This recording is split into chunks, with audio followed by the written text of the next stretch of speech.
Awesome.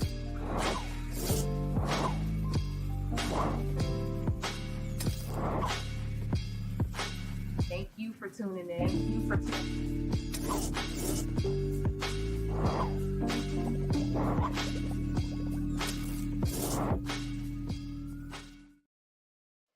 Hey, what's up, High Low News family? Welcome to another episode of the Can We Talk podcast, powered by High Low News. I'm your girl, Janae Tate, founder and publisher of High Low News. And this is our show where we talk to dope people in the community doing dope things.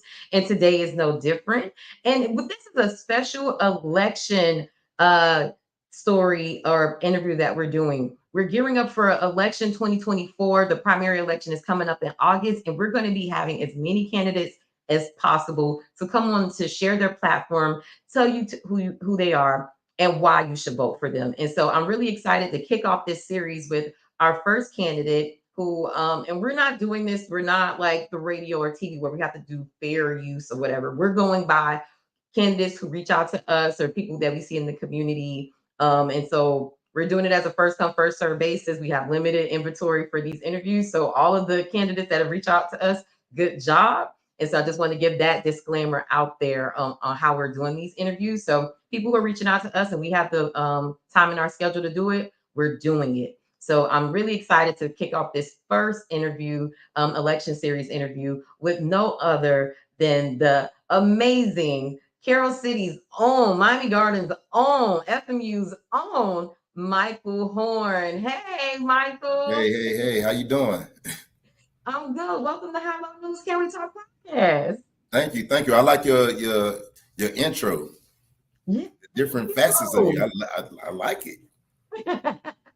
You know, we need to update that, but I thank you for giving me that affirmation, because I was like, as it was playing, I was like, oh, Mike ain't rolling his eyes at this. Welcome to the show. How you doing today? I'm good. I know you're out there busy campaigning, you meeting the people, kissing babies and shaking hands. So I really appreciate you taking time to speak with us today. Thank you. Yeah. So you know what? I'm just going to jump right in. And before we get into the nitty gritty of your campaign and all of the stuff that you want to do, you're running for Miami Gardens seat 1. And you know, people are seeing your signs, they're probably seeing your social media posts. I want them to get a glimpse into who you are, Michael the man. So I want to know a little bit of your background. Mike, where are you from? Where did you grow up? High school you went to, college you went to? Give us a little bit of who Mike is. Okay. Well, I'm gonna start off with a little information that you may or may not, many don't know. I was born in Heidelberg, Germany.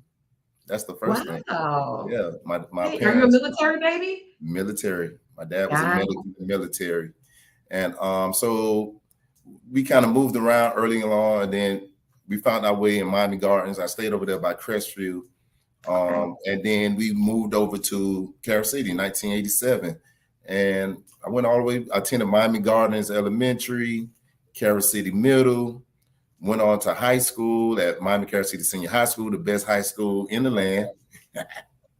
And so there I played multiple sports, and I played those sports to stay off the streets. At that time, we had a lot of, I didn't notice it, but now as an adult, I see it. We had gang issues. We had the Booby Boys. They actually stayed in the block behind us. And so sports was an avenue for me not to engage into that kind of atmosphere. Graduated from Miami Carroll City, attended Florida Memorial, and went and pledged a couple of fraternities. One of them, Phi Beta Sigma, Alpha Phi Omega, and different organizations. I left there, went and worked at FCA, Family Christian Association of America. My grandmother was ill, and they had a senior citizens program, and I volunteered. At that time, I had gold teeth and braids. That's nothing. Oh, if you know me, you know. You know, so I always tell people, you see me now. Yeah. I grew into this. I grew into this. And you know, you from Carroll City, you know, at that time, you know, living to be past 18 was a big thing, you know. And but I made it. I beat the odds. That's a big, some people that may be small, but it's very big to me, instrumental. And I grew and went to FCA. At that time, I was working with the young children. FCA is a nonprofit. They had after school care, elementary, middle and high school programs, elderly programs, sports, all those things. I went and became the vice president. But while there, I got my master's, my MBA.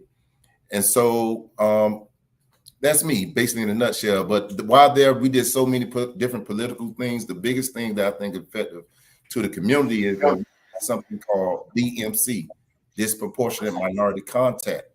It was an initiative put up by the state where it was a diversionary program, and my program was one of the first to implement that program in South Florida. And now with that program, we did when the kid got arrested for something, they would not go directly to jail. They would come to our program.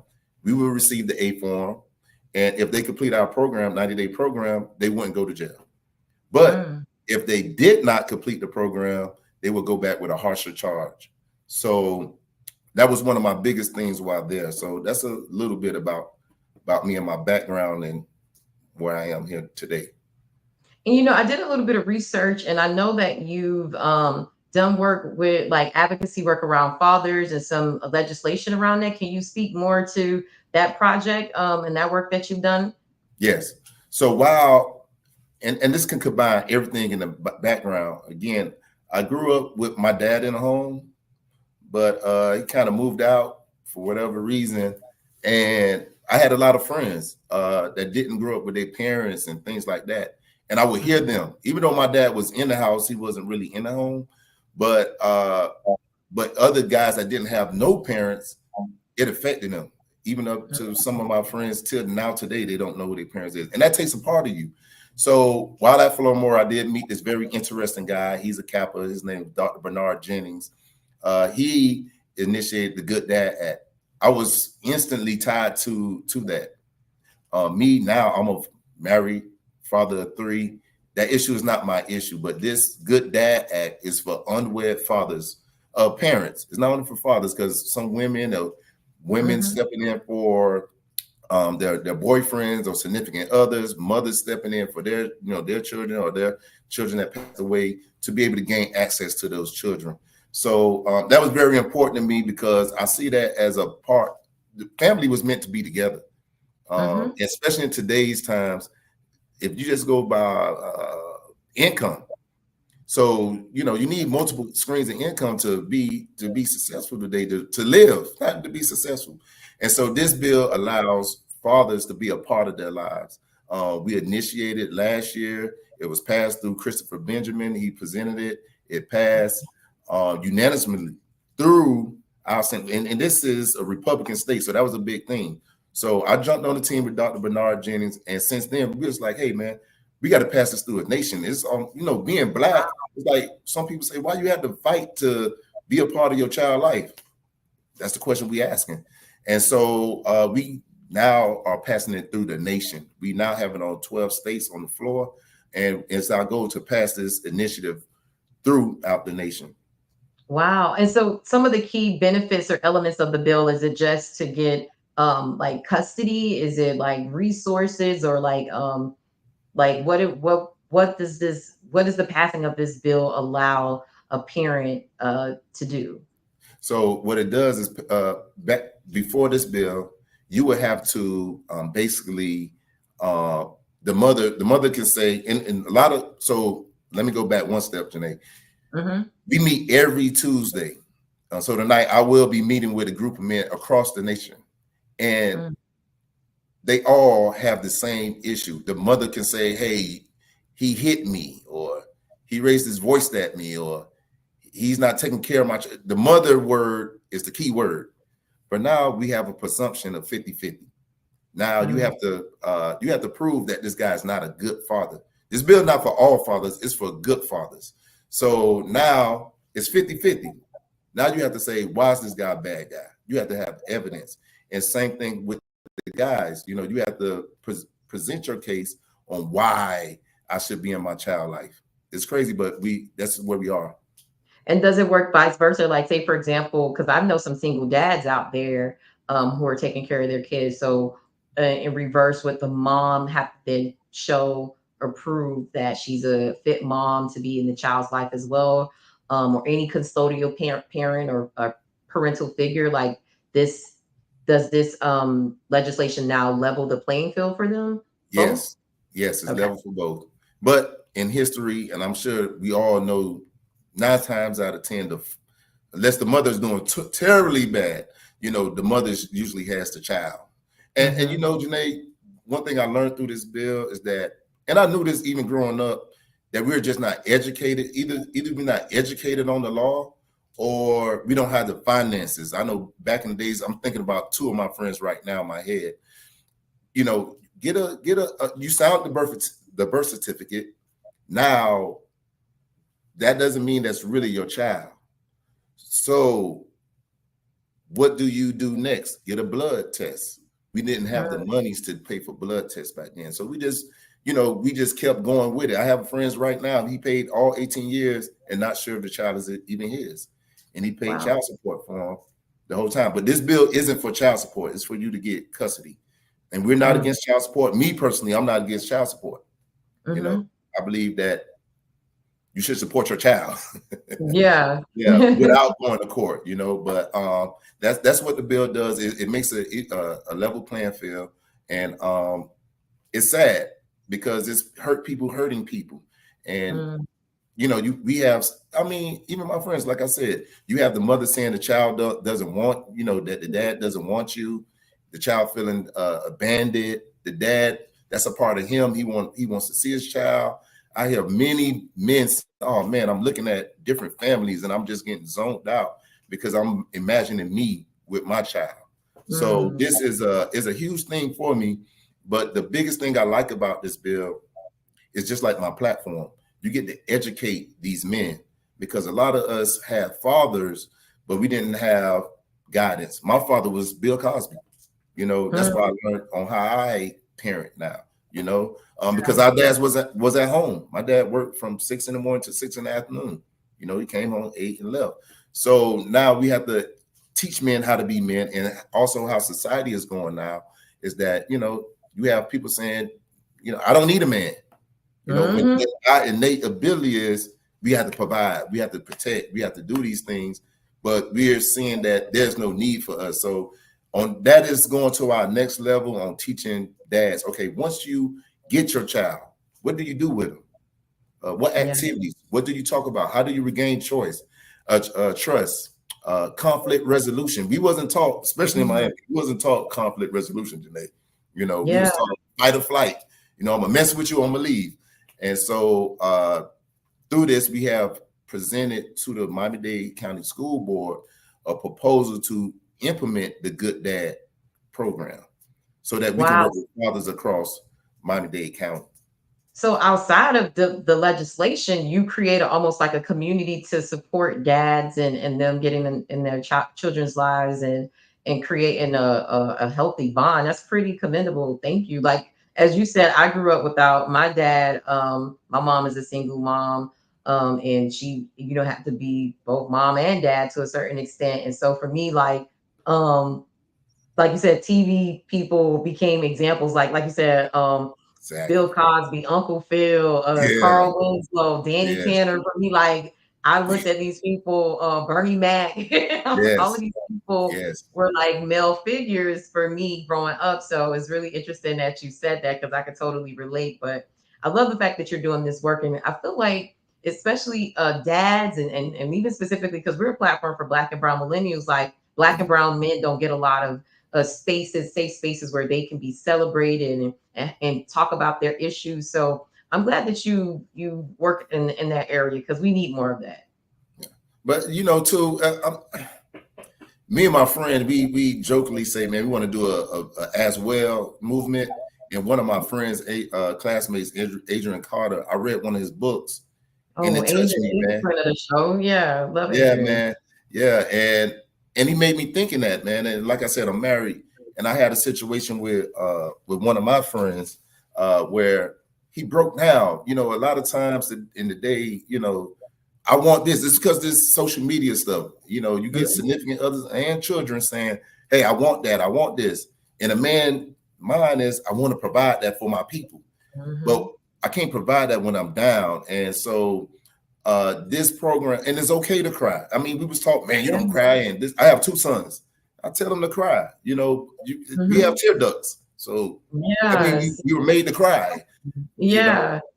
and so things get heavy, and so we talk about those things as well. You know, just being able to, you know, mental health, that's very key to me as well, because if this ain't right, you can't do everything else. So that's another thing that we're working on too, providing them wages. You know, you have to build them up, build a man up. You know, any woman that's looking, and not every man you can't build up. Some of them, you know, you might leave them alone. You ain't heard that from me. I ain't the one to gossip, but you know, we in that program as well. We are going to do like an event where they can come out and play with their kids, to show them how to play with them, to engage them. And then also we want to end it with a banquet where, because I'm telling you, you can tell by Father's Day and Mother's Day, fathers not used to getting no props or nothing extra. So, you know, we want to have a banquet where they can dress up, their kids can come say, like right now I'm running, my daughter says, Daddy, look at you on the board. It does something to them. It builds something to them. And we just want to take, no, I don't care if they're a custodian or they cut their lawn service. Let's have them dress up on this one day, and let's get them on board and show them some appreciation. And then, you know, that's a small step to the next step of building a better community to me. I know, I totally agree. And that's a perfect segue into, you know, the point of this whole conversation of you running for office. So I wanted to know, what was the catalyst? Because we see you've been doing work in the community, as you said, pretty much for like over 15 years, being a part of different organizations and things like that. What was the catalyst for you that said, you know what, I want to run for office? Because if I'm not mistaken, this is your first time running for office, correct? Yes. Yeah. So what was that said, it's time for me to take it a step further in my public service? To be honest, it was a series amount of things. So I'm not gonna, because again, I've been in Miami Gardens, I work, my aunt does things, fraternity brothers, different people, and and just doing different community things. I found myself, Janae, saying, I'll give you just a step one back first, one step back first. When I was in college, I ended up going out with my dean. And he said, hey, man, you want to go out with me? I said, yeah, sure. And we went out on a boat.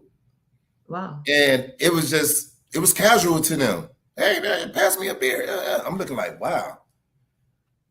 Our reality in our community has been placed in a box. We're in a box, and we don't even know that we can open the door. You know, we say we can, but we really oftentimes don't. We're actually stuck in a box. And so I was in a box, and I would say these things, and we sit at these barbecues, or we sit at these after the meetings or before the meetings, and we complain. We complain. That's real easy to complain. And I was complaining, not too much like others, but I was personally engaged with some things. But people have always asked me, hey man, why don't you run, Reggie? I'm like, I don't want to be out in the public. Like, I don't want to do it. And everyone's just saying, hey, you're already doing the work. All you're going to be doing it is in a different capacity. Anywho, I just saw our community not looking like how it was designed to be. And I say that when I was in college at Florida Memorial, it was a group of people that came out. I didn't understand that in college. They was going to pay us. Miami Gardens was just becoming Destiny. That's the first thing that Miami Gardens is going to be called. Yeah.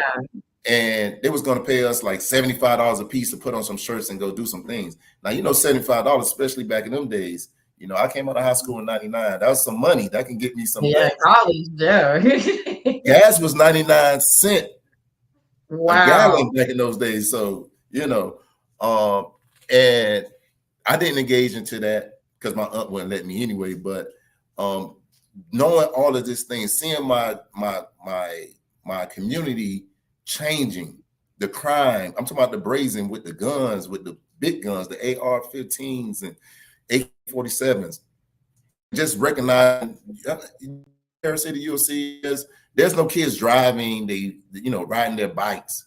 You know, there's no trick-or-treating like we used to do, go door to door. Hell, we don't even talk to our neighbors. I have 2 new neighbors. I don't talk to them. Me, myself. And I know this is not community. I know this is not the way I grew up. And I know that, we always say it takes a village to run it, to keep a community and to raise a child. And we found ourselves through Miami Carol City at a council meeting. And the sitting person now in seat 1 was going at it with another council member. And we wasn't there for that. We was just there to get the street name after us, take some pictures and leave. Yeah, to get the name after the street named after Chief Hall, right? Chief Hallway. Yes, we was getting Chief Hallway, and we did that because we wanted to leave I know that's not in the question, but we was doing that to. It was passionate to me because, like I said, I grew up as a little knucklehead boy, and to grow to this person I am today, I feel like it's our duty to go back and bring them to where we are today and give them what we didn't give. So this road naming will be something that they will see every day, and they will be reminded, or at minimum they would say, "Hey man, what does that mean, Chief Hallway?" And then we can explain it to them, or someone would tell them. And so we were there for that, but we got more than we can chew. We all looked in awe. They was talking about one of the council members. Oh, he somebody's sexuality or something like that. And I'm in my head, I'm thinking, what does that have to do with his ability to do the job? Yeah, I'm confused because we don't know what's going on. I think I saw something, one, this and that, and I was just disappointed. There's so many emotions went through. I do feel like I'm Carol City, so I this happened in our community, and all of us. I think my tongue probably dropped out of my mouth, my heart probably dropped out of my chest, and I think of Miami Gardens as Black excellence. When my family that stayed in Liberty City, they called us the bougie ones because we moved to Miami Gardens. And I'm looking at I'm looking up there, I'm like, wow. And then there was what they was charging for things, $100,000 to do this, I'm like, wow, that money in my head. Like you said, I did all programming through my life. FCA, I grew up as a youth development program director. I was the branch manager. I grew up all the way to vice president. And I seen programs. I put programs together way less probably less than that. So this is where all our dollars are going? It just, so we walked out with so many questions. I mean, immediately, I think we didn't even stay for the whole meeting. Immediately, we walked on the outside and we was like, we have to do something about that. We didn't know what it was, but we was like, us as Chief Hall have to do something like that because this is our community. And this person is over our community. This community is all the feeder patterns that lead to our alumni, Miami Carol City. So that was the touching point that, you know what, Mike, you can do it. And I looked at the people that was up there and I was like, I think I can do it. I think I'm willing to sacrifice my life or what I don't want to do so that my kids may be able to come outside and play. My kids don't even play in the front yard because I don't even think that if one of my kids wander off somewhere or something, a neighbor is not going to stop them because they're really not neighbors. People hauling tail down the road. They don't, the speeding and all those things. It's not, I didn't feel safe. And oftentimes my wife said, hey, man, we need to move. And so it led me to run, Janae. I felt that everything that I'm doing now, that it could be better served in this platform. It's not about me doing something new. It's about bringing along and building up of what I'm already doing to put on a bigger platform. No, I really love that story and what was the catalyst for you to get into, the elected world and the political world. So kudos to you. Anytime I see Black people, especially running for office or minorities running for office, I'm always like, yes, because we need more of that. So, kudos to you for that. And, it takes me to my next question about your platform. Like you're new to politics and on this side of it. So for people who want to know, like, what is Mike going to do once he gets into office? Can you break down like some of the key pillars of your platform and things that you want to implement once or if you're elected to Miami Garden seat 1? The first thing is the infrastructure, because you know what? The first thing is community safety, because one is a lot of dark in my district. There's a lot of dark areas, and visibility brings about safety. And I believe that there needs to be better lighting. I believe that there needs to be more community involvement. I don't see any community involvement. When I'm knocking on doors, the main thing that people ask for in the Baja areas, they want to feel a part of Miami Gardens. They don't feel that Miami Gardens in my district is relatable, that they can come talk to them. And I'm talking about the vast. It may be a small population of people, but I'm talking about throughout the district. So community safety is important. The next thing inside of community safety is things. I was just talking to someone prior to us getting on, talking about de-escalating tactics, learning those things. And I'm even watching The Chi now. They made me watch The Chi, and I see, how the police engage with our community. I was talking to someone today. We from Kansas City, we talk aggressive, we talk loud. And if you're not from this community, you could think there's something going on. We're not going on, but tactics need to be de-escalated. And I did see that they did pass something 2 meetings ago, a partnership with the Brotherhood. Circle of Brotherhood. There you go. And they're supposed to be implementing the de-escalating tactics as well. And if you watch The Chi, you'll see I loved it. I mean, it's kind of a scream, but the community needs to be involved. They had a shooting a couple months ago, and I was able to see what was going on. Like someone should feel concerned if you see on the Ring camera a teenager pulling out a firearm. I would want to go see who is this, what's going on, and the old heads in the community should feel, like compelled to come into that. That's community safety. Also, I would like to do the dispatching system. Currently, right now, our dispatch system is after 5 o'clock, you'll be routed to Miami-Dade. And someone I know, parent died like that, because by the time you get routed to Miami Gardens, the person can be deceased. And I have even done some research where getting our own dispatch may cost some funds, but there are funding out there that we can get to be able to get this system, and this person would be trained on this. And because mental health is real, mental health is real, and police officers aren't trained on mental health. They are trained to enforce the law. And we have seen time and time again where our men of color, because of our color, we seem aggressive, and don't be big and our color. And then it could be a heated moment. We can seem very aggressive, but may not be. So I would like to have more training on mental health awareness, partnering with different companies like Jesse Trice to be able to come, or the Circle of Brothers to come and be able to de-escalate a situation. With the dispatching service, they would ask that question: "Hey, is this a mental crisis?" Yes. Okay, let me dispatch the Circle of Brotherhoods. Let me dispatch Jesse Trice. But I will work with my council members to come up with how we can work that plan throughout our city.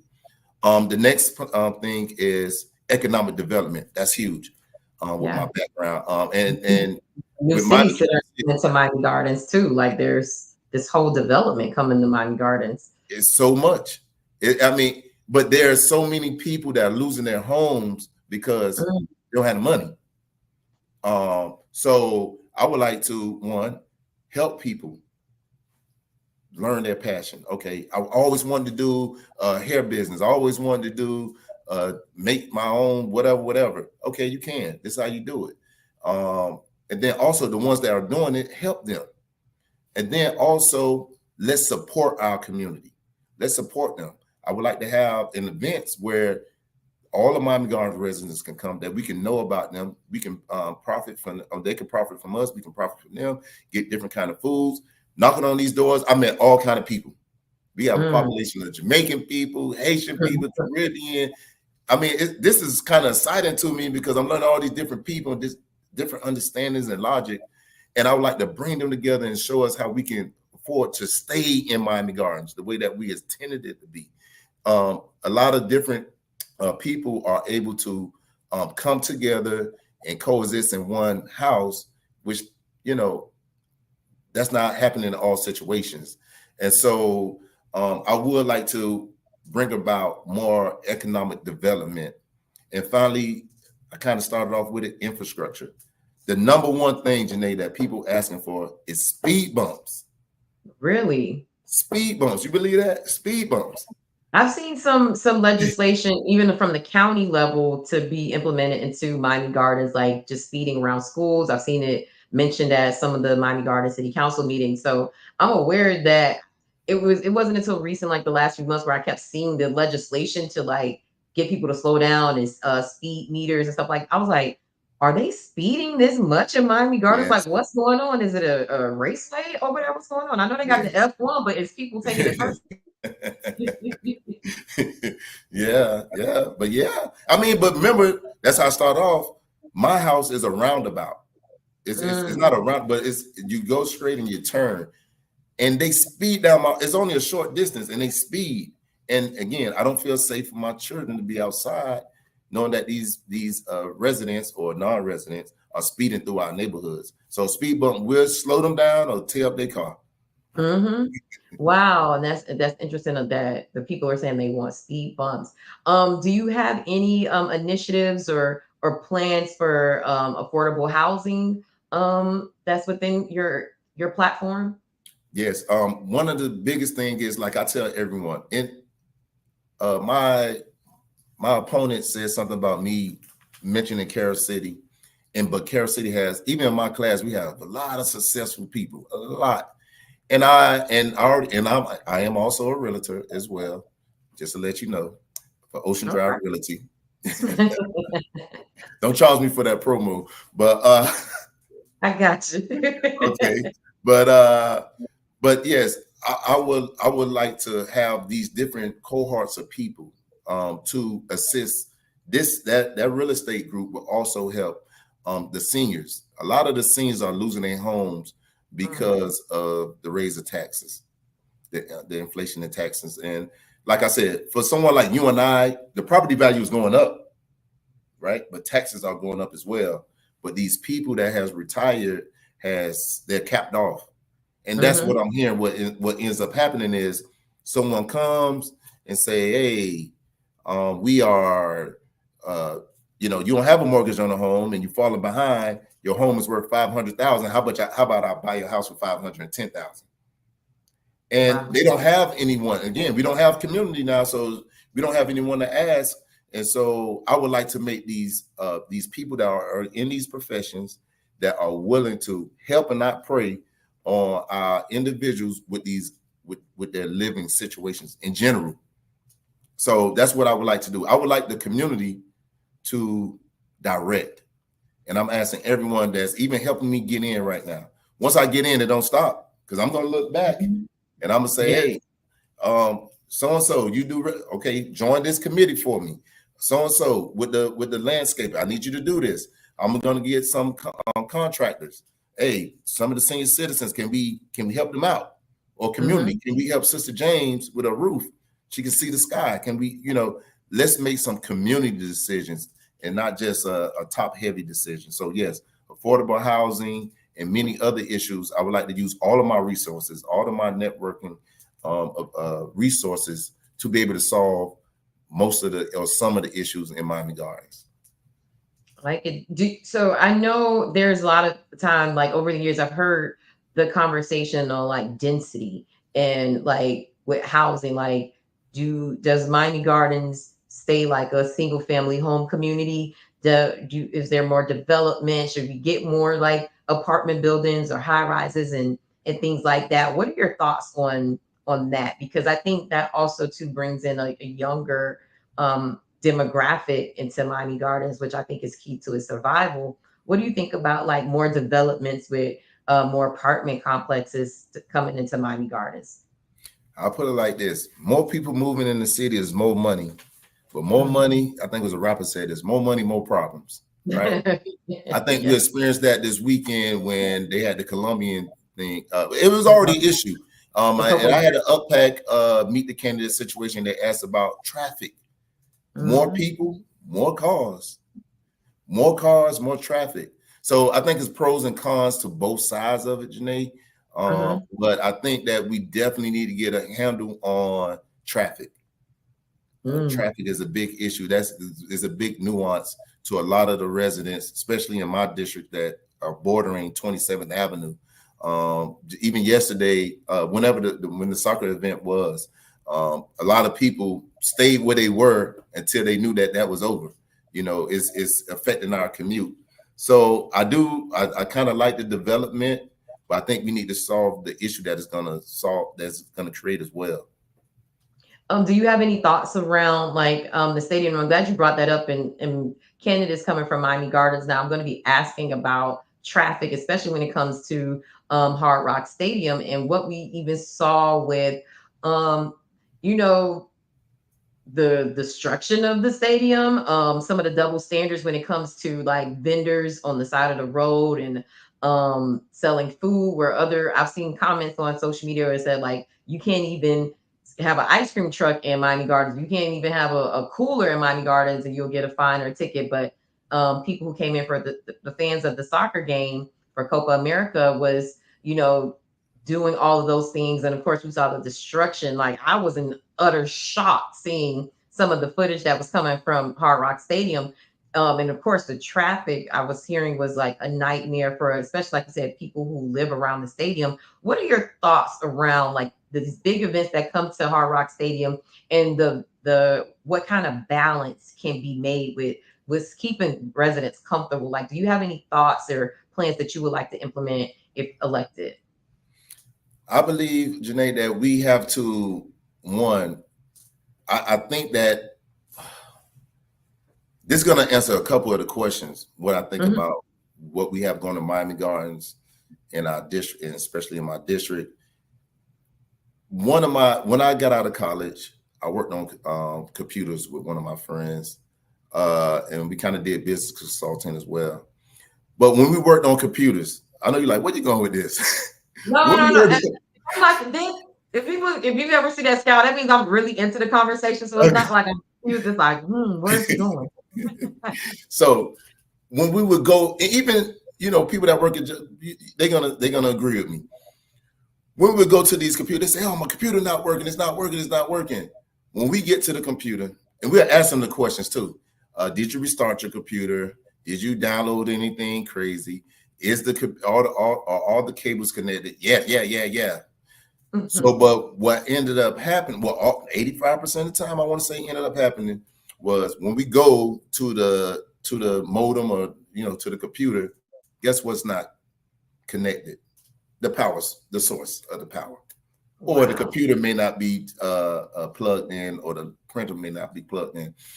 I think that Miami Gardens has started with a good initiative by saying, we're going to email it out. They email, okay, we're going to be having traffic. We're going to be here's some alternate routes.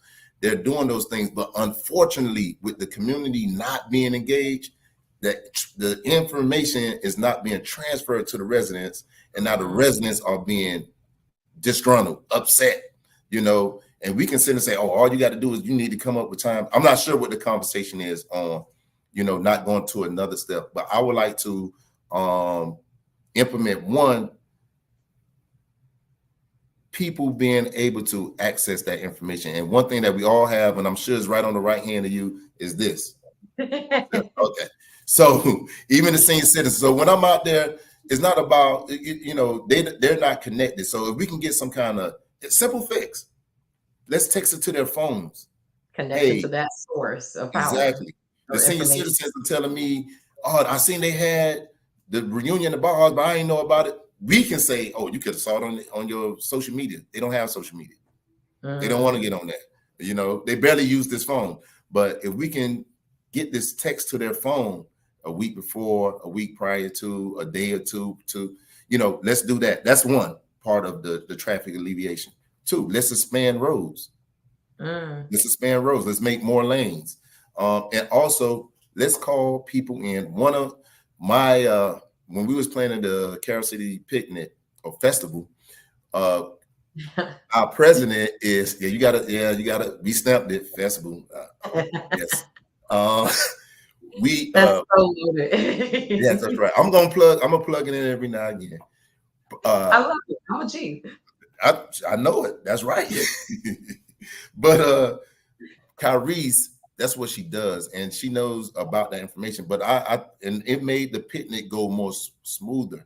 I would like to call people in that this is what they do on good ways on how to direct traffic. When you go to these events, you may, and I know it may be for budget constraints or whatever, and I really don't know the process, but it should be some kind of meeting or some kind of big, because it's a big thing. It should be a big forum on how do we, or study or research on how do we address this issue. How do we make traffic an easy flow of traffic? Do we need to add a speed lane for residents? This is a resident only lane. This is someone just going past the stadium. These people can just access the highway or whatever. But I would like to do more research on it, on people that know about it. But it's definitely an issue, Janae. Definitely an issue. Yeah, and from what I've been seeing on social media, people want that solved. So Me too. Candace, Miami Gardens, and just even elected officials, the people want to know, and they like, I'm voting based on this traffic. Like, it's just that serious for a lot of people. Yes. Mike, man, first of all, this has been amazing conversation. I want to know, in your words, why should people vote for you? They should vote for me because I care. They should vote for me because you know what? I know my purpose in life. And my purpose of life is people. I believe in purpose over people. And my gift is to be able to, anyone that know me, help people, cultivate people together to go in a direction. One thing that I always pray for, and I think, I'm building and getting better and better and better in it, is understanding. I think I can bridge the gap. I think our community is like this. I think our community need to be like this so that we can be the best. You are proud to, let me not say that. Big mama. But more importantly, I was sat on this committee with the school board, and we was asking candidates things. That one question is, what is the why? And what's your selfish reason? My selfish reason is my children, my community. I would like for my friends are still here. I came here in 97, and because I want them to understand this is another one thing I've been having a conversation a lot about. If I win, I still got to go through these residents every day. I really stay at my house. I've been staying there. I really stay there. I promise you. And also, I swear. But also, if I lose, which I pray that I don't, but if I lose, guess what? I'm still going to be in the community. I'm still going to be doing this work because it's my purpose. I really care. And I would do this regardless.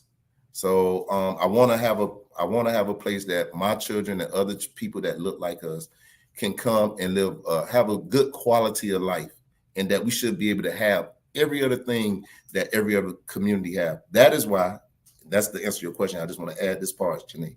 That is why I added an Optimist Wrestling Club, because I want to give our kids things that are in other communities. We can do lacrosse. We can do all those things. We can have downtown Miami Gardens. We should go to Miami Lakes or Aventure to have nice things. We should be able to have nice things. And so I think they should vote for me because I want those things not only for my family, but for my community. Wow, Mike, this has been an amazing conversation. I've learned so much about you and what you've done and who you are. And I hope that the people felt you just the same. And so I'm not here to direct the vote any way, just for give people opportunity to present themselves. And I'm glad you took the time to do that. And I feel like people are going to step away from this interview knowing more about the man, running for this office and not just seeing a figurehead. Before I go, I want you to always tell people to plug their social media, their website. So how can people connect with you, learn more about you? Let's drop all of that information for them so they can connect with you. Okay, if you want to get in contact with me, you go to my website, michael4seat1.com. Also, you go to my Instagram, Mike4seat1, no.com, just Mike4seat1. All right. So, and then you can catch me at different events. We have different events. I'll be out this week if this go out in time. We have John Lewis Day for my Phi Beta Sigma. Going to be happy. That's very important because it's just like what the day cause is that? we have. What day is It would be at Betty T. Ferguson, starting at 6:00. Also, this Saturday? This Wednesday, tomorrow. It won't be tomorrow. It won't be out. It won't be out. Okay, cool. Scratch the edit that. And then on the 20th, one thing that we're starting with Chief Hall as in the capacity of Vice President is encouraging our people in our community to run that are qualified for that. And then also, it's not only about putting someone in a chair, but it's about supporting them thereafter. So we, Carol City, like I said, we be rocking. We got some shakers and movers. So Saturday, July 20th, between 1 and 4 at Studio 183, we'll be having a voters registration because that's a big, my people, man. A lot of things I get, man, I don't even know if I'm registered to vote. Man, I don't even know if, there you go, Janae. There you go. You had to pull it up. Yeah, there you go, pull up. But they don't know if they're registered to vote. They don't know where their voting precinct is. They don't know the voters' day. We just don't know. That's why one of my biggest things on the platform is education. So here we would like to educate people. If they at this event, they would like to ask questions. Some of our people have put themselves or has been put in a situation that led them to prison or jail. Showing them how to expunge their record or how to get their voting rights back. So we'll be doing that on July the 20th as well. Oh, that's what's up. And thank you for sharing that. Mike said the information, if you're looking at the screen, we shared his social media page. So you can join him there. You're on any other social media pages people can follow you or? You got my personal name. If you want to come on my personal and see what I'm doing, it's kind of boring. But so are you on what, Facebook or are you on Twitter or TikTok? Yeah. So I'm on Facebook. So that was the Instagram. The Facebook is Michael Horne, elect Michael Horne. And it has my face on it, the same face with a blue and white tie. Rep the Sigmas, Phi Beta Sigma fraternity. So you'll see me on there. I'm going to accept you. So go ahead and ask to be my friend so you can see what I got going on. All right. I love it. Thank you, Mike, for coming on. This has been another amazing episode of the Can We Talk podcast, election edition. Look, I'm especially taking the time to use this platform to talk to our candidates running for municipalities. If you guys have been following me, I recently launched a podcast with Papa Keith. It's called That Part Podcast. And we've been talking about national issues, state issues, and talking to people on the state and federal and county level. But I wanted to make sure that there was still a platform on High Low News to talk to people running for our local municipalities, because that's just as important. And so thank you, Mike, for helping me kick off this election series. Guys, make sure you follow us on all the social media platforms: Facebook, Instagram, Twitter, YouTube, LinkedIn, TikTok, Black Planet, all of that, MySpace. We on all the things. I'm just playing, but we're on all the social media platforms. Head to our website, highlowNewsMiami.com, and sign up for our email newsletter. We send out exclusive content to our loyal followers. So make sure you're connected with us there. And as always, I'm so appreciative for you guys rocking with us for the last 9 years and making High Low News be premier outlets for local news, especially for Black and Brown millennials. Mike, you're a millennial too, right? Yeah, yes. I don't know what age I am. I think I'm 35. You were born in the 80s, right?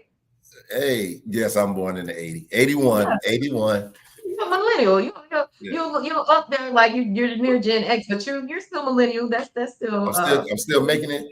Yeah, you're still making it. I was born in the 80s too. Okay, all right. We're older millennials, but we're still there. Janae, I want to add one last thing because it really bothers me because that what came on this event.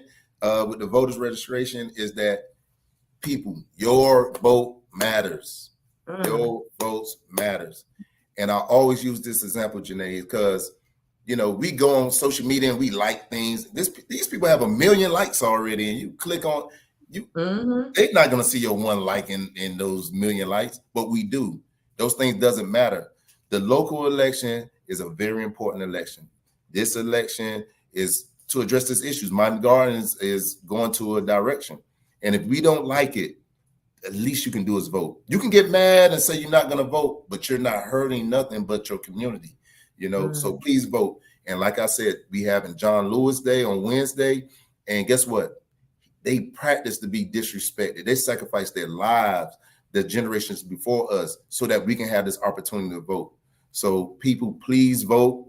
Please exercise our right that people of our color have died for and got disrespected for. Please vote. Go out and vote. And then guess what? Vote for me. Yes. And while we're talking about voting, when can they vote for you? Because I know early voting is starting, and when is the primary election? Because that's gonna let them know all the election dates so they have that information too. Okay. So early voting starts August the 18th, and the actual election day is August the 20th.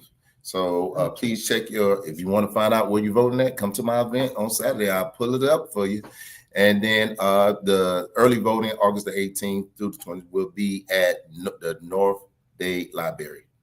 Gotcha. And also, too, we didn't even say this, but really quick, what neighborhoods are in seat 1? So people may want to know. I mean, they can still check online to see if they're in your district, but let them know some of the neighborhoods that are in seat 1 so they may see you on their ballot. Okay. So let me give them boundaries, because they make me feel like I'm ancient. Some people, some people say, Leslie Estates, Vista Verde. They don't know those things, but then the people we know, they say over the hump, 1 eye. So I'm gonna speak a universal language. So here we go. We are from 47th Avenue to 27th Avenue. Those are the east and west, and then we're gonna go from County Line all the way down to 183rd. But now the new district cuts out going north on 32nd, and then it goes around across to 191st. So if that area is cut out, so that's the area for seat 1. And how do they figure out the boundaries for the seats? Where can they find that information? If they go on my website, I have a link for there. They can click on it, and they give them the actual map that the city uses. Gotcha. No, thank you again, Mike, because I'm as we're thinking of, there was some pivotal information that I wanted to make sure that we got in there. So again, thank you for sharing all of that information. This has been an amazing conversation. And guys, we'll see you next time. I appreciate y'all for rocking with us on the Can We Talk podcast powered by High Low News. Thank you, Mike. I wish you all the best with your race. You guys check him out on social media and on his website if you want to learn more. Until next time, we'll see you later. Bye. Bye-bye.